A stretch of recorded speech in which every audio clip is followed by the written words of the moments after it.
உங்களுக்கு பிடிச்ச வேலை கிடைக்கலையா? கிடைச்ச வேலையை தான் செஞ்சிட்டு இருக்கீங்களா? அப்படின்னா இந்த கதை உங்களுக்கு தான்.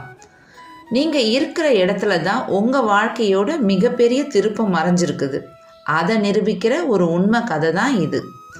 1791 லண்டனில் ஒரு ஏழை குடும்பத்தில் பிறந்த ஒரு பையன்.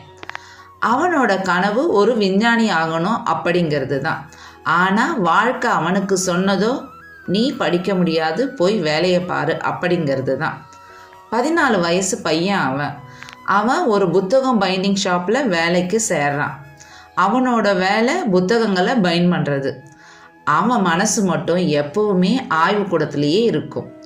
ஒரு நாள் அவன் முடிவெடுக்கிறான், நான் இங்கே பைண்ட் பண்ணுற கடையில் இருந்தே என்னோட அறிவை வளர்த்துக்க போகிறேன், புத்தகங்களை படிக்க போகிறேன்னு.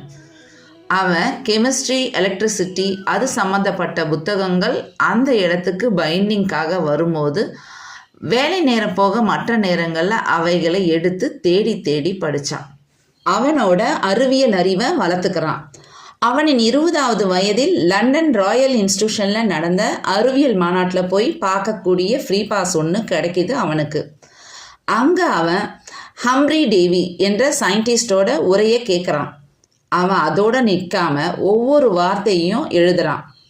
எழுதுனதை நோட்ஸாக மாற்றுறான். பின்னால் அதையே புத்தகமாக மாற்றி அவருக்கு தபாலில் அனுப்பி வைக்கிறான். யாரும் சொல்லலை, யாரும் கேட்கலை. அவன் தானாகவே அந்த புத்தகத்தை அந்த விஞ்ஞானிக்கு அனுப்பினான். அது கூடவே ஒரு ரெக்வஸ்ட் கடிதமும் வச்சான். என்ன, உங்ககிட்ட ஒரு அசிஸ்டண்ட்டாக சேர்த்துக்கோங்க அப்படிங்கிறது தான் அது. ஒரு புக் பைண்ட் பண்ணக்கூடிய ஒரு பையனுக்கு இவ்வளவு அறிவான் வியந்தவர் அவனுக்கு இன்டர்வியூ வச்சு அவர்கிட்ட அவனோட 22வது வயசில் அசிஸ்டண்ட்டாக சேர்த்துக்கிறாரு. அவனுக்கு காலேஜ் எல்லாம் இல்லை, ஆனால் லேப் தான் அவனோட யூனிவர்சிட்டி. 1831 இன்னைக்கு உலகம் பயன்படுத்தக்கூடிய மின்சாரத்தோட அடிப்படையை கண்டுபிடிச்சது அவன்தான். புத்தகத்தை பைண்ட் பண்ணவன் கையில் பிறந்தது தான் இந்த மின்சாரம். அந்த சிறுவன் வேற யாரும் இல்லை, அவர்தான் மைக்கேல் ஃபாரடே. அவருடைய முக்கிய கண்டுபிடிப்புகள் எலக்ட்ரோ மேக்னெட்டிக் இண்டக்ஷன், மின்சாரம் உருவாகும் முறையை கண்டுபிடிச்சார். இன்னைக்கு ஜென்ரேட்டர், டிரான்ஸ்ஃபார்மர் எல்லாத்துக்கும் இதுதான் அடிப்படை. எலக்ட்ரிக் மோட்டார் பிரின்சிபல், இன்னும் பல அறிவியல் கண்டுபிடிப்புகளை கண்டுபிடித்தார். அவருடைய 14வது வயசில் அந்த புத்தகம் பயன் பண்ணுற கடைக்கு மட்டும் போகாமல் இருந்திருந்தால் அவரோட வாழ்க்கையில் இப்படி ஒரு திருப்பம் நடந்திருக்காது.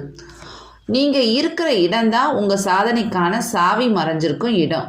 உற்று தேடு, நீ உயர்வாய்.